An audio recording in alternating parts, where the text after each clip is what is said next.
नमस्कार विद्यार्थी मित्रांनो, आपण पुन्हा एकदा आपल्या आधुनिक व्यवस्थापन पद्धती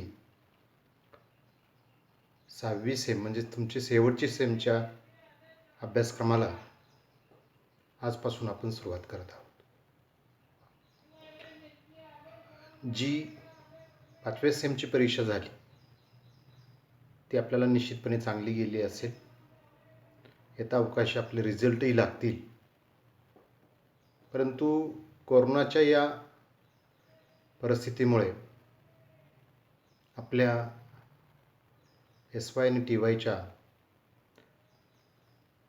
महत्त्वाच्या वर्षांच्या वरती खूप मोठा परिणाम झाला आणि त्यामुळं प्रचंड शैक्षणिक नुकसान आपल्याला सहन करावं लागलं.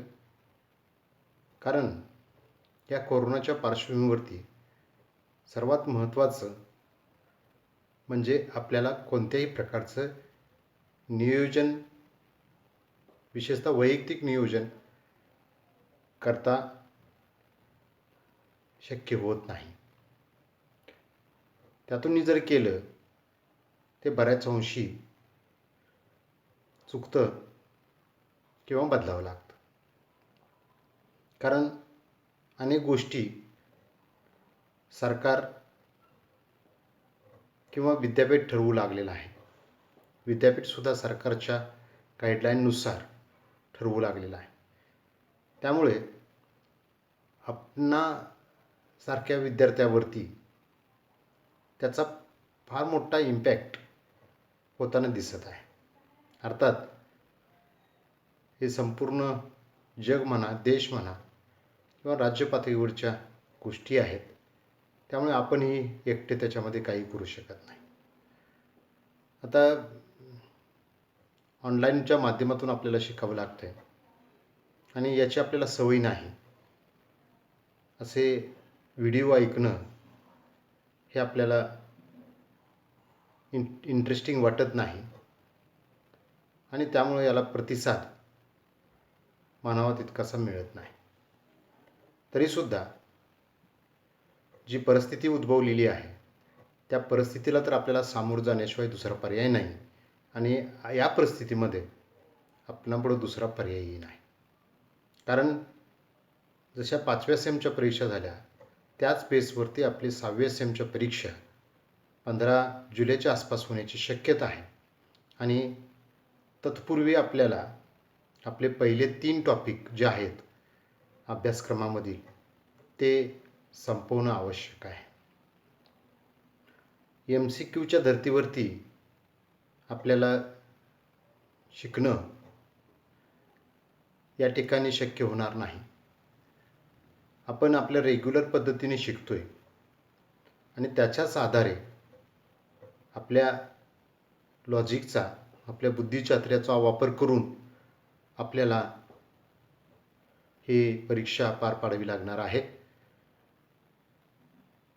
भले 5व्या सेमला तुमच्याकडून काही प्रमाणामध्ये चुका झाल्या असतील, झाल्या नसतील तर अधिक चांगलं आहे, पण झाल्या असतील तर त्या रेक्टिफाय करण्याची संधी 6व्या सेममध्ये आपल्याला उपलब्ध होणार आहे.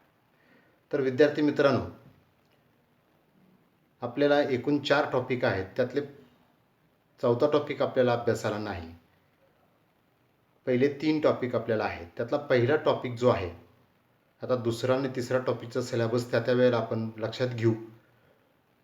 तर पहिलं जे युनिट आहे ते टोटल क्वालिटी मॅनेजमेंट आणि क्वालिटी स्टँडर्ड्स असं आहे. म्हणजे संपूर्ण गुणवत्ता व्यवस्थापन आणि गुणवत्ता मानके असं आहे. आणि त्याच्यामधलं introduction of total quality management हा टॉपिक आपण आजच्या तासाला शिकणार आहोत. तत्पूर्वी या संपूर्ण युनिटमध्ये आपण काय अभ्यासणार आहोत ते या ठिकाणी स्लाईडद्वारे तुम्हाला आपल्याला दिसत आहे. ह्याच्यामध्ये आपल्याला संपूर्ण गुणवत्ता व्यवस्थापन व गुणवत्ता मानके हे अभ्यासायचे आहेत. आपल्याला संपूर्ण गुणवत्ता व्यवस्थापन ही काय संकल्पना आहे हे सुरुवातीला समजावून घ्यायचे आहेत. त्यानंतर गुणवत्ता म्हणजे काय, गुणवत्तेचे पैलू डायमेन्शन्स ऑफ क्वालिटी हे आपल्याला लक्षात घ्यायचं. संपूर्ण गुणवत्ता व्यवस्थापनाची तत्वे, याला शॉर्ट फॉर्ममध्ये TQM म्हणतात, टोटल क्वालिटी मॅनेजमेंट, TQM म्हणतात. त्याची तत्व आपल्याला लक्षात घ्यायचे. संपूर्ण गुणवत्ता व्यवस्थापनाचे घटक हे आपल्याला अभ्यासाला आहेत. फायदे आणि तोटे आपल्याला अभ्यासायचे आहेत. पूर्वीच्या सिलेबसपेक्षा हा सिलेबस खूपच वेगळा आहे आणि त्या सिलेबसच्या दुसऱ्या पार्टमध्ये आपल्याला क्वालिटी स्टँडर्ड्स, याच्यामध्ये बेंचमार्किंग आहे, 6 सिग्मा आहे आणि ISO 9000 आहे. याचा विद्यार्थी मित्रांनो आपल्याला अभ्यास करायचा आहे. तर आपण यातला जो संपूर्ण गुणवत्ता व्यवस्थापनाची जी काही ओळख आहे, प्रस्तावना आहे किंवा संकल्पना आहे, याने आपण आज सुरुवात करतोय. तर याच्यामध्ये एक कोटेशन आपण म्हटलेलं आहे, गुणवत्ता, क्वालिटी, गुणवत्ता, दर्जा, हा शब्द आपण सातत्यानं ऐकतो. परंतु नेमकं दर्जा म्हणजे काय, गुणवत्ता म्हणजे काय, तर त्या संदर्भात आपल्याला अभ्यास करायचा आहे. Quality is never an accident. गुणवत्ता असते ना, दर्जा असतो, क्वालिटी असते, हा काही अपघात नाही. ते अपघाताने निर्माण होत नाही.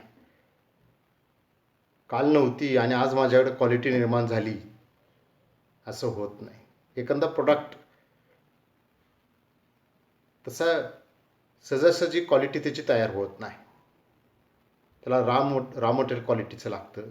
त्याच्यावर प्रोसेस करणारा जो व्यक्ती असतो, मशिनरी असते, ती क्वालिटीची आवश्यक असते. त्याचं इन्स्पेक्शन व्हायला लागतं, हे सगळं असतं. तर ते ॲक्सिडेंट, अपघातानं नाही होत. It is always the result of intelligent efforts. मराठीमध्ये खाली आहे पहा, गुणवत्ता ही अपघाताने निर्माण होत नाही, तर ती नेहमीच बुद्धिमान प्रयत्नांचे परिणाम असते. फलित म्हटलं तरी चालेल.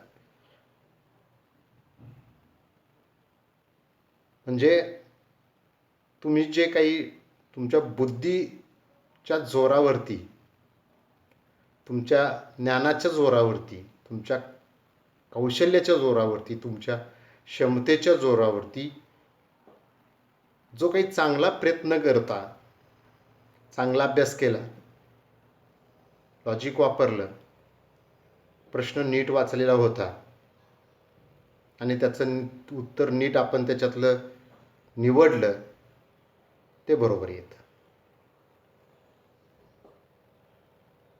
आणि मग आपल्याला 50 पैकी चांगले मार्क पडतात. हे कोटेशन आपल्याला फार काही सांगून जातं की क्वालिटी निर्माण करायची असेल तर त्याच्यासाठी तुम्हाला कष्ट घ्यायला पाहिजेत, तुमची बुद्धी वापरायला पाहिजे, तुमची कौशल्य वापरायला पाहिजे, तुमची कला वापरायला पाहिजे, तुमचा अनुभव वापरायला पाहिजे, तुमची क्षमता वापरायला पाहिजे आणि मग त्याचे चांगले रिझल्ट येतील की जी क्वालिटी असेल. हे न काही करता ॲक्सिडेंटली, अपघातानं क्वालिटी निर्माण होणार नाही. काही वेळेला आपल्याला वाटतं मी काय केलं नाही, मला 50 पैकी 50 मार्क पडले, 48 मार्क पडले. अरे दुसऱ्याचं बघून तरी काढलं किंवा काहीतरी केलं, त्याला बुद्धी वापरली. आता हे चुकीचं आहे, कायद्यात बसत नाही, हे या ठिकाणी लक्षात. तर हे कायमस्वरूपी नाही, हे लक्षात घ्या. असं तुम्ही FYला करू शकला नव्हता आणि कोरोना गेल्यानंतरही करू शकणार नाही. हे तात्पुरतं आहे. पण क्वालिटी ही तात्पुरती नसते. क्वालिटीच क्वालिटी आणि ऑलवेज रिमेन्स सेम, हे लक्षात घ्यायला पाहिजे. तर विद्यार्थी मित्रांनो, आपण पुढे जाऊया. त्याच्यामध्ये आपल्याला ज्या वेळेला संपूर्ण गुणवत्ता लक्षात घ्यायची आहे, तर याच्या प्रस्तावनेच्या संदर्भात आपण काही मुद्दे या ठिकाणी घेतलेले आहेत. त्या मुद्द्यांचा आपण या ठिकाणी सविस्तर अभ्यास करणार आहोत. आपल्याला माहिती आहे औद्योगिकीकरण औद्योगिकरणानंतर उद्योग व्यवसायाच्या आकारात, स्वरूपात, रचनेत आमूलाग्र बदल घडून आला. औद्योगिकरणापूर्वी असं नव्हतं. इंडस्ट्रियलायझेशन झालं, मग त्याच्या अगोदर तुम्ही मानवी श्रम वापरत होता. इंडस्ट्रियलायझेशननं मोठ्या प्रमाणात तुम्ही यंत्र वापरायला लागला. पूर्वी काही लहान प्रमाणात उत्पादन करत होता, आता मोठ्या प्रमाणात उत्पादन करायला लागला. आणि मोठ्या प्रमाणावरचं उत्पादन, त्यामुळे उत्पादन खर्च कमी यायला लागला, वस्तूच्या किमती कमी झाल्या वगैरे वगैरे. उद्योगामधून मोठ्या प्रमाणावरती तांत्रिक सुधारणा होत गेल्या आणि हा तांत्रिक सुधारण्याचा वेग हा अफाट किंवा प्रचंड होता, हे लक्षात घ्यायला पाहिजे. नवनवीन उद्योगांची उभारणी झपाट्याने होत गेली आणि त्यामुळे आर्थिक आणि सामाजिक बदलाचे वारे जोरात होऊ लागले, हे लक्षात घेणं आवश्यक आहे. आधुनिकीकरण, स्वयंचलीकरण, ऑटोमायझेशन म्हणतो आपण त्याला, रिन्युवेशन असेल,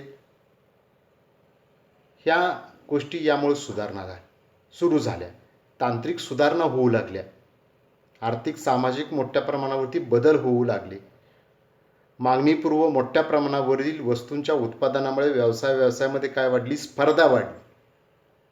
आणि ती स्पर्धा इतकी तीव्र बनली आणि त्या तीव्र स्पर्धेमुळे आत्ता जे विद्यमान व्यवसाय आहेत ते टिकवणं, वाढवणं हे केवळ अशक्य बनलं. आणि म्हणून ते उद्योजक, व्यावसायिक, उद्योगपती नवनवीन कल्पना राबवू लागले आणि बाजारपेठेत वस्तूच्या किमतीसाठी चढाओढ होऊ लागली. त्यातूनच वस्तूच्या गुणवत्तेला महत्त्व निर्माण झाले. आता हे त्यामुळे प्रत्येक व्यवसायाला त्याचं जे व्यवस्थापन आहे, ते व्यवस्थापन, गुणवत्ता, ह्या 2-3 संकल्पना ज्या आहेत विद्यार्थी मित्रांनो, त्या लक्षात घ्यायला पाहिजे. कारण गुणवत्तेला सुद्धा कशा पद्धतीने महत्त्व झालं आणि ते शेवटी येऊन कसं TQM, टोटल क्वालिटी मॅनेजमेंट, संपूर्ण गुणवत्ता व्यवस्थापन इथंपर्यंत येऊन थांबलेलं नाही, त्याच्यामध्ये अजून सुधारणा होऊ लागलेल्या आहेत, होत आहेत, हे आपण लक्षात घेणं आवश्यक आहे. आता गुणवत्ता नियंत्रण हे सुरुवातीला त्या काळामध्ये प्रत्येक उद्योगाचं टार्गेट ठरलं. म्हणजे कोणत्याही परिस्थितीमध्ये गुणवत्ता बिघडून द्यायची नाही. क्वालिटी कंट्रोल ही संकल्पना पहिल्यांदा आली. क्वालिटी कंट्रोल ही संकल्पना आली आणि त्या क्वालिटी कंट्रोलसाठी जगभरामध्ये विविध गोष्टी घडू लागल्या. गुणवत्तापूर्ण वस्तू म्हणजे ग्राहकांच्या गरजांचे समाधान आणि दीर्घकालीन निष्ठा निर्मिती, असे एक सूत्रच प्रत्येक व्यवसायाचं बनलेलं आपल्याला पाहायला मिळालं. प्रत्येक उद्योग व्यवसायाला तीव्र स्पर्धेत टिकण्यासाठी, वाढ विस्तार करण्यासाठी वस्तूच्या गुणवत्तेला महत्त्व देणे गरजेचे क्रमप्राप्त ठरले. ग्राहकांच्या गरजांचे समाधान होण्यासाठी त्यांच्या आवश्यकतेप्रमाणे, आवडीनिवडीप्रमाणे, फॅशननुसार गुणवत्तापूर्ण वस्तू ग्राहकांना उपलब्ध करून देणं प्रत्येक व्यवसायापुढचं एक टार्गेट बनलं. आणि अशी गुणवत्ता कायमस्वरूपी टिकवून ठेवायची, इतकंच नव्हे तर गुणवत्ता सातत्याने सुधारण्यासाठी जाणीवपूर्वक व प्राधान्याने प्रयत्न करणे गरजेचे भासू लागले. विद्यार्थी मित्रांनो, सध्या गुणवत्ता हमीपेक्षा गुणवत्ता व्यवस्थापन ही संकल्पना सर्वत्र प्रचलित झाली. ग्राहकांच्या गुणवत्तेसंबंधीच्या अपेक्षा दिवसेंदिवस वाढतात, हे आपल्याला माहिती आहे. आकर्षक डिझाईन असेल, टिकाऊपणा असेल, सुरक्षितता असेल, सुलभता असेल, देखणेपणा असेल, ब्रँड असेल, त्या वस्तूची उपयोगिता असेल, यामध्ये व्यावसायिकाला त्या वस्तूच्या दृष्टिकोनातून सातत्यानं बदल करावे लागतात, सुधारणा करावी लागते, चेंजेस करावे लागतात. फिलिप्स क्रॉफ्ट्स जो आहे तो काय म्हणतो, गुणवत्ता ही उत्पादन, वितरण, विकास, अभियांत्रिकी, विक्रोत्तर सेवा या सर्व पातळीवरती तिच्या ठरलेल्या निकषाप्रमाणे तपासली जाते. म्हणून व्यवसायात संपूर्ण गुणवत्ता व्यवस्थापनाचा अंगीकार करावा लागतो. आता आज जो प्रश्न आहे किंवा आज जी परिस्थिती आहे ती संपूर्ण गुणवत्ता व्यवस्थापनाची आहे. प्रत्येक व्यवसायाची ती एक महत्त्वाची गरजच बनलेली आहे. त्यामुळे व्यवसायाला या संदर्भात प्लॅनिंग करावं लागतं, स्ट्रॅटर्जी आखावी लागते. बाजारपेठेचा मोठा हिस्सा काबीज करायचा असेल, तुम्हाला स्पर्धात्मक परिस्थितीमध्ये व्यवसायाला नफा मिळवायचा असेल तर टोटल क्वालिटी मॅनेजमेंट शिवाय ते शक्य होत नाही. अर्थात टोटल क्वालिटी मॅनेजमेंट असेल म्हणजे क्वालिटी निर्माण करणे असेल, ही दीर्घकालीन प्रोसेस आहे. ही काय एक दिवसाची एक वर्षाची प्रोसेस नाही. ती कायमस्वरूपी आणि तुम्हाला त्याच्यासाठी भरपूर वेळ द्यावा लागतो. सातत्यानं सुधारणा कराव्या लागतात. संपूर्ण व्यवसायाने व्यवसायाशी संबंधित घटकामध्ये गुणवत्तापूर्ण उत्पादन प्रक्रिया तुम्हाला सर्वच पातळीवरती विकसित करावी लागते.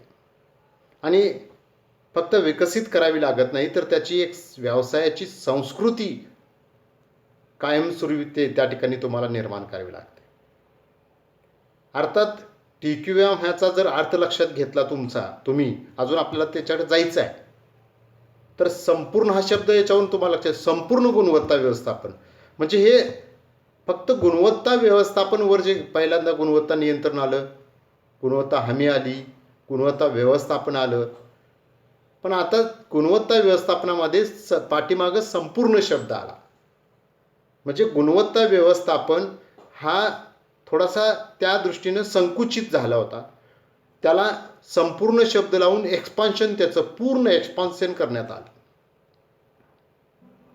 त्याच्यामध्ये संपूर्ण हा शब्द जो आहे ना खूप महत्त्वाचा आहे. संपूर्ण गुणवत्ता व्यवस्थापन. विद्यार्थी मित्रांनो, तुम्हाला चांगले मार्क पडायचे असतील तर ते 6च्या 6 विषयात चांगले मार्क पडावे लागतात. तर त्याला संपूर्ण विषयात चांगले मार्क पडले असे तुम्ही म्हणू शकता. 5 विषयाला चांगले आणि एका विषयाला कमी, भले तुमची टोटल तुम्हाला अकाउंटला 91, 92, 95% मार्क पडल्यामुळे तुमची भले टोटल 75% येत असेल तर त्याच्यात एका विषयाला मात्र त्या ठिकाणी 35-40 मार्क आहेत. ॲव्हरेजली तुम्हाला पर्सेंटेज चांगलं आहे की हो. याला संपूर्ण गुणवत्ता व्यवस्थापन म्हणता येणार नाही. तुम्ही एका म्हणजे आता 6 विभाग आहेत, आपण 6 क्षेत्र आहेत, 6 विषय शब्द काढून टाका. 6 भागातल्या एका भागात तुम्ही कुमकुवत, 5 भागात भले टॉप असाल, याला संपूर्ण म्हणता येणार. संपूर्ण हा शब्द काय, तुमच्या व्यवसायामध्ये जे काही होतं अगदी छोट्या स्क्रूपासून ते अध्यक्षापर्यंत, मशिनरी असेल, ट्रान्सपोर्ट असेल, उत्पादन प्रोसेस असेल, कच्चा माल असेल, एव्हरीथिंग, प्रत्येक बाबतीत क्वालिटी पाहिजे. रॉ मटेरियल क्वालिटी पाहिजे, मशिनरी क्वालिटी पाहिजे, इक्विपमेंट्स क्वालिटी पाहिजे, प्रोसेस क्वालिटीची पाहिजे आणि हे सगळं करणारा स्किल्ड लेबर पाहिजे, क्वालिटी लेबर पाहिजे. तुमची ट्रान्सपोर्ट क्वालिटीचं पाहिजे, विक्रेतर सेवा आफ्टर सेल सर्व्हिस ती क्वालिटीची पाहिजे, CRM ग्राहक संबंध व्यवस्थापन हे तुमचं क्वालिटीचं पाहिजे. काही सांगा, काही कुठले, तुमचा सुपरवायझर क्वालिटीचा पाहिजे, तुमचा मॅनेजर क्वालिटीचा पाहिजे, तुमचा लेबर क्वालिटीचा पाहिजे, तुमची वर्किंग कंडिशन साऊंड पाहिजे, क्वालिटीची पाहिजे, सगळ्या गोष्टी क्वालिटीच्या पाहिजे. याला संपूर्ण शब्द आहे. आता व्यवसायाशी संबंधित सर्व घटक आता आपण म्हटले तसं सर्व पातळीवर तुम्हाला अशा प्रकारची एक संस्कृतीच निर्माण करावी लागेल. उच्च व्यवस्थापनापासून कनिष्ठ व्यवस्थापन असेल, सर्व पातळीवरती गुणवत्तेला तुम्हाला महत्त्व द्यावं लागेल. आता आपण संकल्पनेकडे जाऊया. काय संकल्पना आहे गुणवत्ता म्हणजे? आता याच्यामध्ये कसं आहे, गुणवत्ता वेगळं, व्यवस्थापन शब्द, व्यवस्थापन म्हणजे काय तुम्ही शिकलाय, आता गुणवत्ता म्हणजे काय शिकायचं, संपूर्ण शब्द तुम्हाला समजला मी आता सांगितलं. गुणवत्ता म्हणजे काय तर वैशिष्ट्ये, मूलतत्वे, विशेष गुणधर्म. नॉर्मल वस्तू नाही हो. गुणवत्ता म्हणजे काय तर विशेष काही वैशिष्ट्य आहेत, त्याच्यात काही मूलतत्व आहेत, विशेष त्या वस्तूचे काही गुणधर्म आहेत, त्याला म्हणतात गुणवत्ता. ही निर्धारित, अपेक्षित, नमूद केलेल्या आणि सूचित केलेल्या गरजा पूर्ण करून संबंध तयार करते. तुम्ही निर्धारित म्हणजे कोणत्या ठरवल्या आहेत, अपेक्षित कोणत्या आहेत, नमूद कोणत्या केलेल्या आहेत, सूचित कोणत्या केलेल्या आहेत, त्या सर्व प्रकारच्या गरजा पूर्ण करायच्या आहेत. आणि त्या पूर्ण करायच्या नाहीत तर टिकवून ठेवण्याची सुरू असलेली प्रक्रिया होय. गुणवत्ता ही संकल्पना सर्वच कंपन्या आणि इतर संस्थांच्या व्यवस्थापनातील महत्त्वपूर्ण घटक बनलेली आहे. यावानं आता तुमच्या हे लक्षात आलं असेल. सार्वजनिक सेवामध्ये सुद्धा ते गुणवत्तेची संकल्पना आवश्यक मानली जात आहे. वस्तूची गुणवत्ता म्हणजे वस्तूमध्ये असलेला गुणात्मक आणि संख्यात्मक वैशिष्ट्यांचा संच आहे. आता तुम्हाला थोडंसं गुणवत्तेचं डेप्थनेस आहे किंवा सखोलता आहे, त्याचा स्कोप आहे, हे तुमच्या लक्षात येऊ लागलं असेल. आता गुणात्मक घटकामध्ये काय येतं तर वस्तूचा आकर्षकपणा, अट्रॅक्टिव्हनेस, रंगसंगती त्याची कशी आहे, कलर्स कसे आहेत, समाधान, त्या वस्तूचं तुम्ही वापर केला तुम्हाला समाधान किती वाटलं, उपयुक्तता, त्याची वस्तूची कामगिरी, बाह्य रूप आहे असेल, त्याची प्रतिमा असेल, हे सर्व गुणात्मक घटकामध्ये. आणि संख्यात्मक घटकामध्ये काय आलं तर त्याचं डिझाईन आलं, आकार आलं, वजन आलं, समाविष्ट घटक आले, उंची आली, लांबी आली, रुंदी आली, पॅकिंग आलं त्याचं, हे सर्व त्याच्यामध्ये आलं. म्हणजे गुणात्मक दर्जा आणि संख्यात्मक दर्जा दोन्ही दर्जा आवश्यक. आता संपूर्ण गुणवत्ता व्यवस्थापनामध्ये पूर्व निर्धारित, मगाशी शब्द निर्धारित होता, गुणवत्ताच्या निकषाप्रमाणे अगोदर तुम्हाला क्वालिटीचे स्टँडर्ड्स ठरवायचे आहेत आणि निर्धारित केलेल्या त्या निकष म्हणजे जे क्रायटेरिया तुम्ही ठरवले आहेत त्याप्रमाणे तुमची वस्तू कामगिरी पार पाडते का ते पाहणं आवश्यक असतं. अशी कामगिरी ग्राहकांच्या गरजांचा समाधानावर आधारित निश्चित करणे गरजेचे असते. याला बेस काय पाहिजे तर सॅटिस्फॅक्शन ऑफ कंझ्युमर. व्यवहारामध्ये ग्राहक वस्तूंची किंमत आणि दर्जा याचा संबंध तपासत असतात. ही 100 रुपयाची आहे काय, ही 120 आहे, ही याच्यापेक्षा भारी असणार, ही याच्यापेक्षा क्वालिटीची असणार, हा आम्ही संबंध लावतो. ते चुकीचं का बरोबर नंतर आपण बघू. परंतु व्यवसायांना गुणवत्तेचा संबंध उत्पादन खर्चाशी लावा लागतो. खर्चाशी पर्याय वस्तूच्या किमतीची पूरक ठेवावं लागतो.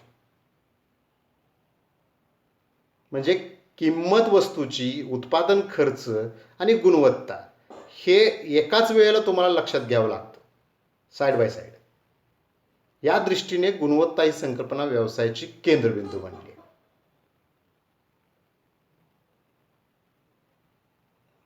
आज मार्केटमध्ये तुमचं उत्पादन क्वालिटीचं असेल तरच ते एंटर करू शकतं, तरच ते स्पर्धेमध्ये टिकू शकतं आणि मग क्वालिटीच्या त्या प्रोडक्टची किंमत मार्केटमध्ये काय आहे हे मग त्या स्पर्धेवरती निर्धारित करावे लागतं. कारण ग्राहक किंमत आणि क्वालिटी याचा संबंध तपासत असतो. ह्याची 50 रुपये किंमत आहे का, ह्याची काय क्वालिटी आहे, 70 रुपयाची आहे का, ह्याची काय क्वालिटी आहे, ह्याच्यात काय जादा आहे, हे आम्ही पाहत असतो. आता जी क्वालिटीची आपली कन्सेप्ट आहे ना ती या तक्त्यावरून इथं मांडलेली आहे. पुस्तकामध्ये आपल्या हा तक्ता आहे, जसंच्या तसं आपण इथं घेतलं. क्वालिटी या शब्दाच्या नुसार ते केलेलं आहे. Q stand for quest for excellence. श्रेष्ठतेसाठी तुम्ही शोध घ्यायचा. U stand for understanding customer needs. ग्राहकांच्या गरजा समजावून घ्यायच्या आहेत आणि त्याप्रमाणे आपली वस्तू तयार करायची.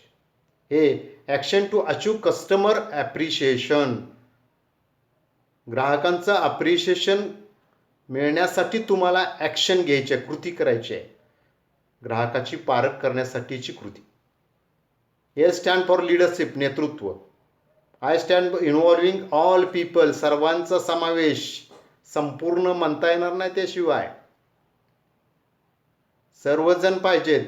100% निकाल लावायचा आहे. सगळ्या विषयात पास व्हायला पाहिजेत.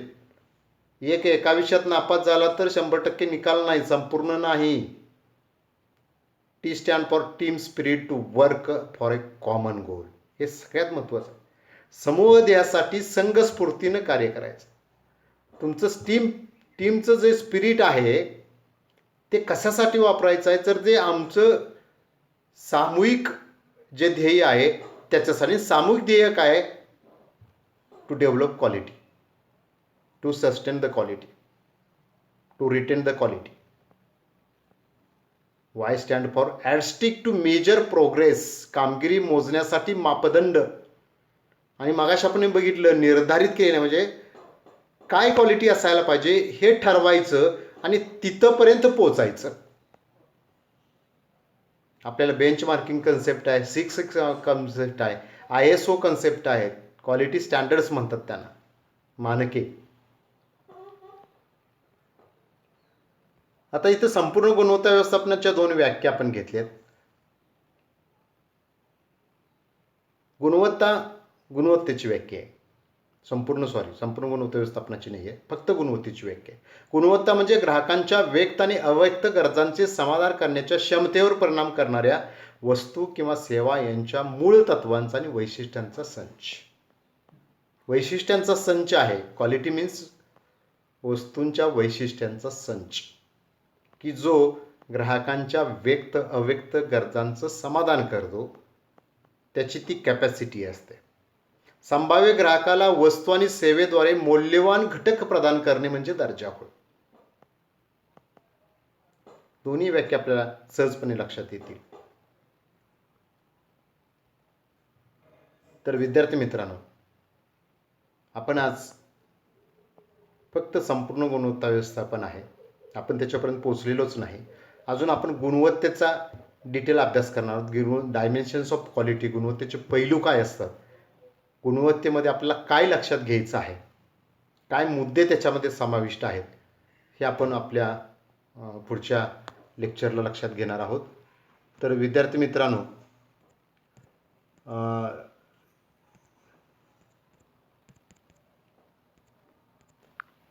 हा एक खूप चांगला म्हणतो आपण विषय, संपूर्ण गुणवत्ता व्यवस्थापन.